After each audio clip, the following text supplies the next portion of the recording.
Hi all, welcome to மீனு life style. நம்ம சேனலுக்கு உங்கள் எல்லாரையும் வரவேற்கிறேன். புதுசாக வரவங்க இது நம்ம சேனலுக்கு ஒரு லைக் அண்ட் சப்ஸ்கிரைப் கொடுத்துருங்க. இது ஒரு நியூ சேனல் தாங்க. இது இப்போ தான் ஸ்டார்ட் பண்ணது. சப்ஸ்கிரைபரும் ரொம்ப கம்மியாக இருக்காங்க. முடிஞ்ச அளவுக்கு உங்கள் சப்ஸ்கிரைப் பண்ணி லைக் பண்ணி நம்ம வீடியோக்கு கொஞ்சம் ஆதரவு கொடுங்க. இன்றைக்கி என்னோடய லைஃப் ஸ்டோரியை தான் பார்க்க போகிறோம்.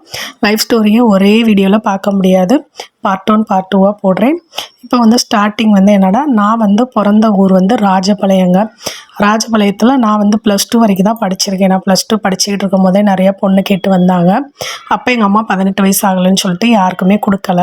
அப்புறம் எங்கள் வீட்டுக்காரங்களும் கேட்டு வந்தப்போ எனக்கு கரெக்டாக 18 வயசு ஆகி ஒரு 1 வீக் தான் ஆகிருந்துச்சு. அப்போ அவங்க வீட்டிலேருந்து கேட்கையும் ஜாதகம்லாம் ஒத்து வரையும் எல்லாமே ஓகேன்னு முடிவாயிருச்சு. முடிவாகையும் சரின்னு சொல்லிட்டு அவங்களும் உடனடியாக பூ வைக்கிறேன்னு சொல்லியிருந்தாங்க. அவங்க என்னை பார்த்தது மாசி மாதம் பார்த்துட்டு போயிருந்தாங்க. பங்குனி முடிஞ்சு, எங்கள் ஊரில் பங்குனி மாதம் எதுவும் பேச மாட்டாங்க. அதனால் பங்குனி முடிஞ்சு சித்திரையில் சித்திரை 2ஆம் தேதியே பூ வச்சிட்டாங்க. உடனடியாக பூ வச்சுட்டு மேரேஜும் வைகாசியில் அப்படின்னு சொல்லி எல்லாமே உடனே வேகமாக நடந்துருச்சு. எல்லாமே கண்ணை மூடி திறக்கம்னால சருன்னு நடந்துருச்சு. அப்போ எங்கள் கையில் 6 பவுன் நகை தான் இருந்துச்சு. 10 பவுன் நகை போட சொல்லி அவங்க வீட்டிலேருந்து கேட்டாங்க. ஆனால் எங்கள் வீட்டில் 6 பவுன் நகை தான் இருக்குதுன்னு சொல்லியிருந்தோம். அவங்களும் பொண்ணு கிடைக்காம கஷ்டப்பட்டதுனால சரி வேறு வழி இல்லைன்னு எங்களையுமே ஓகேன்னு சொல்லிட்டாங்க. சரி கல்யாணம் முடித்து எல்லாமே நல்லபடியாக முடிஞ்சிருச்சுங்க. வைகாசி மாதம் கல்யாணம் பண்ணி நான் திருச்சிக்கு வந்துட்டோம். அவங்க அக்கா வீடு எங்கள் ஊர் ராஜபாளையத்தில் இருக்குது. ராஜபாளையத்தில் முகவூருங்கிற ஒரு கிராமம். அங்கேயே இருக்கிறதுனால அவங்க மூலமாக தான் பொண்ணு பார்த்து திருச்சிக்கு வந்தது. அவங்க தான் எங்களுக்கு கல்யாணம் எல்லாமே அவங்க வீட்டில் வச்சு பண்ணி வச்சாங்க. எல்லாரையுமே ஊரெல்லாம் கூட்டி தான் கல்யாணம் பண்ணி வச்சாங்க. வச்சுட்டு கல்யாணம் முடிய திருச்சிக்கு வந்தாச்சு. இங்கே வந்த பிறகு எங்கள் லைஃப் நல்லா தாங்க போயிடுச்சு. ஆனால் அந்த 6 பவுன் நகை தான் போட்டாங்களா, 10 பவுன் போடலை. அப்போ அது கொஞ்சம் பிரச்சனையாக ஓடிக்கிட்டு இருந்துச்சு. எங்கள் வீட்டில் 1 வருஷத்தில் போட்டுறேன்னு சொல்லி கல்யாணம் முடித்தாங்க. ஆனால் 1 வருஷத்தில் அந்த நகையை போட முடியலை. அதுக்காக நிறையா கஷ்டங்கள் கண்டிப்பாக எல்லா வீட்லேயும் நடக்கிற மாதிரி தான் நடந்துச்சு எங்கள் வீட்லேயும். அதுக்கு பொழுதனைக்கு நகை கெட்டு இது பண்ணுறது எல்லாம். ஆனால் என்னோடய ஹஸ்பண்டு ரொம்பவே தங்கம் தாங்க. ஏன்னா அவங்க என்கிட்ட எந்த நகையுமே கேட்டதே இல்லை. அவங்களுக்கு நான் மட்டும் போதும் அப்படிங்கிற மாதிரி தான் இருந்தாங்க. ஆனால் அவங்களால அதை வெளிப்படுத்த முடியல. தன்னோட ஃபேமிலியும் பார்த்துக்கணும். ஒரு ஃபேமிலி அவங்க ஒரு அம்மா அக்கா தங்கச்சி அப்படின்னு ஒரு பாசமான இந்த மாதிரி குடும்பத்திலே வாழ்ந்ததுனால அவங்களுக்கு என்னையுமே ஓகே ஏற்றுக்கிட்டாங்க. ஏன்னா என்னை பற்றின நான் ஏழை குடும்பம் அப்படிங்கிற எந்த இதையுமே அவங்க இது பண்ணலை. அவங்க என்கிட்ட நகையும் கேட்க மாட்டாங்க, என்னை எந்த டார்ச்சரும் பண்ண மாட்டாங்க. அவங்க ஒருத்தரால் தான் நான் அந்த குடும்பத்தில் இருந்ததே. நான் மூத்த மருமகளாக தான் அந்த குடும்பத்தில் போனேன்.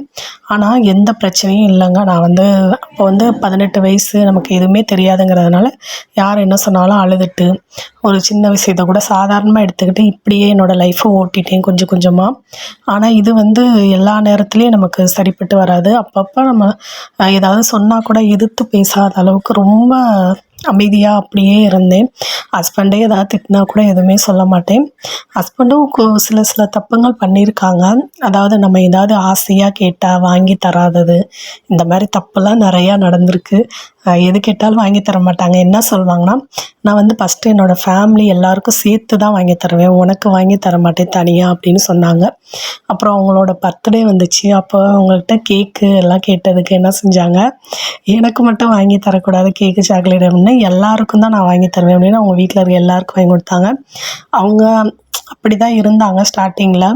அப்புறம் அவங்கள கொஞ்சம் கொஞ்சமாக நம்ம இது பண்ணால் கொஞ்சம் டைம் ஆச்சு. ஒவ்வொருத்தரையாக பற்றி அவங்களே புரிஞ்சுக்கிட்டு அவங்களே மாறிட்டாங்கன்னு வச்சுக்கோங்க.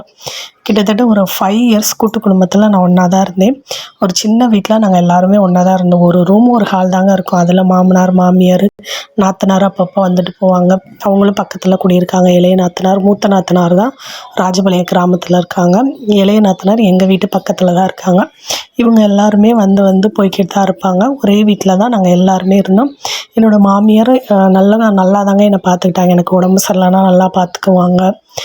சமைச்சி போடுறது கிச்சன் அவங்க பகிர்ந்துக்க மாட்டாங்க. அவங்க கிச்சனில் அவங்க தான் சமைக்கணும் அப்படிம்பாங்க. நம்மளுக்கு கொடுக்க மாட்டாங்க. நமக்கு ஆசைப்பட்ட எதையுமே செஞ்சும் தர மாட்டாங்க. அவங்க என்ன வைக்கிறாங்களோ அதை தான் நம்ம சாப்பிடணும். நம்மளுக்குன்னு விருப்பம் என்ன இருக்குது அப்படின்னு கூட எதுவுமே அங்கே கேட்க மாட்டாங்க. நான் கல்யாணம் முடிச்சு போனோடனே அங்கே இருக்க எல்லோரும் என்ன சொன்ன வார்த்தை, புருஷன் வீட்டுக்கு வந்துட்டா அங்கே அவங்களுக்கு என்ன பிடிக்கும், புருஷனுக்கு என்ன பிடிக்கும், நீ அதை தான் அட்ஜஸ்ட் பண்ணி சாப்பிட்ணும். உனக்கு பிடிச்சதை இனிமேல்லாம் நீ சாப்பிடக்கூடாது அப்படின்னாங்க அந்த 18 வயசுலேயே. அது ரொம்ப கஷ்டமாக தான் இருந்துச்சு. ஆனாலும் வேறு வழி இல்லை, நம்ம அதை ஏற்றுக்கிட்டு தான் வாழணும். எனக்கு இப்போ வந்து எனக்கு இருக்க மெச்சூர் அப்போ இல்லை, அதனால் அந்த வாழ்க்கையை நான் வாழ்ந்துட்டேன். இப்போ வந்து நான் என்ன நினைக்கிறேன்னா, நமக்கு நல்ல ஒரு மெச்சூர் வந்து எல்லா விவரம் தெரிஞ்ச பிறகு கல்யாணம் பண்ணுறது தாங்க நல்லது. ஏன்னா நம்ம சிறு வயசில் கல்யாணம் பண்ணி நிறையா கஷ்டங்கள், நிறையா துன்பங்கள் அனுபவித்து தான் வந்திருக்கோம். இன்னொன்று என்னென்னா, கல்யாணம் ஆனவுடனே குழந்தை உண்டாகலை. இது ஒரு பெரிய பிரச்சனைங்க எல்லா பெண்களுக்கும் வர்றது.